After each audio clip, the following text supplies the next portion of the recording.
Good morning, RCS family. Today is Monday, September 28th. It is also National Good Neighbor Day. As you are coming to realize, all these national days crack me up. Some are a bit outrageous, but others are really quite cute. You know, I am one of those people that wakes up with an agenda. My thoughts immediately go to the work that needs to be accomplished that day. But now that I have been writing the news, I have come to look forward to seeing what is commemorated each day. It makes me think about something other than work. Well, September 28th is National Good Neighbor Day, and I like it. Did you know National Good Neighbor Day was created in the early 1970s by Becky Matson of Lakeside, Montana? In 1978, United States President Jimmy Carter issued Proclamation 4601, and I quote, "As our nation struggles to build friendship among the peoples of this world, we are mindful that the noblest human concern is concern for others. Understanding, love, and respect build cohesive families and communities. The same bonds cement our nation and the nations of the world. For most of us, this sense of community is nurtured and expressed in our neighborhoods, where we give each other an opportunity to share and feel a part of a larger family. I call upon the people of the United States and industry groups and organizations to observe such day with appropriate ceremonies and activities." It made me think about my neighbors over the years. As a child, there were the Schlegels, an elderly couple who always looked out for us as kiddies. They had a little dog named Lucky, and I loved playing with him. The Schlegels gave my mom mint from their garden, apples when she would walk the dog for them.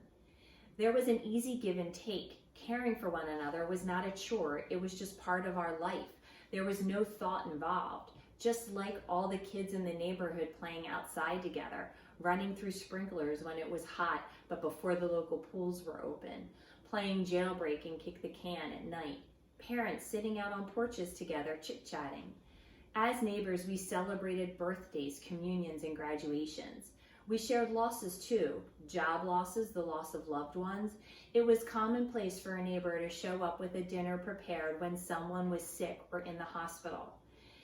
In thinking back on those days, it struck me how natural it was to do good things for one another. It was just what we did in Jenkintown.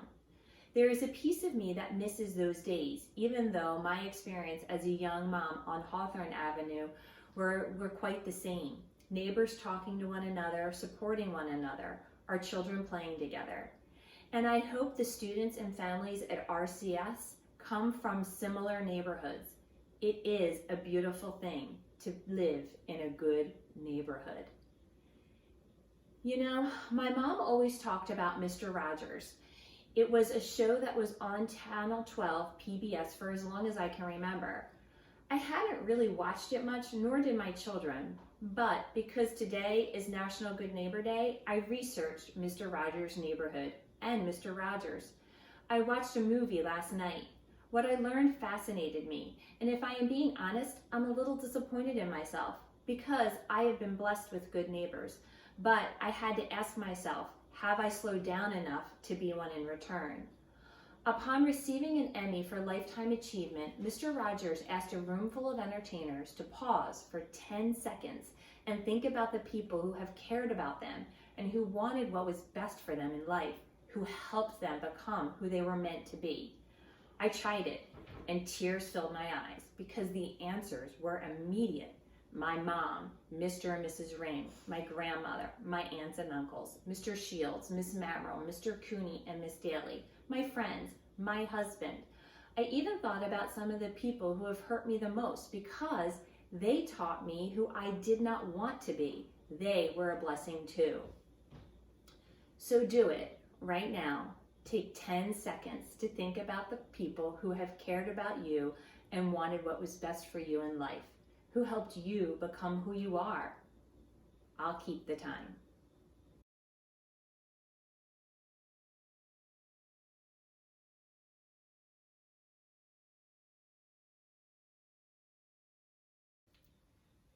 Prayer can be quiet. Those 10 seconds and the people you thought of are your prayer today. May God be with you.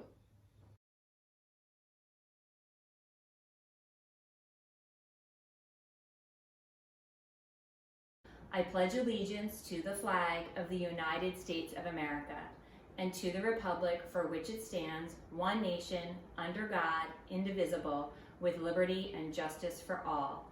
God bless America.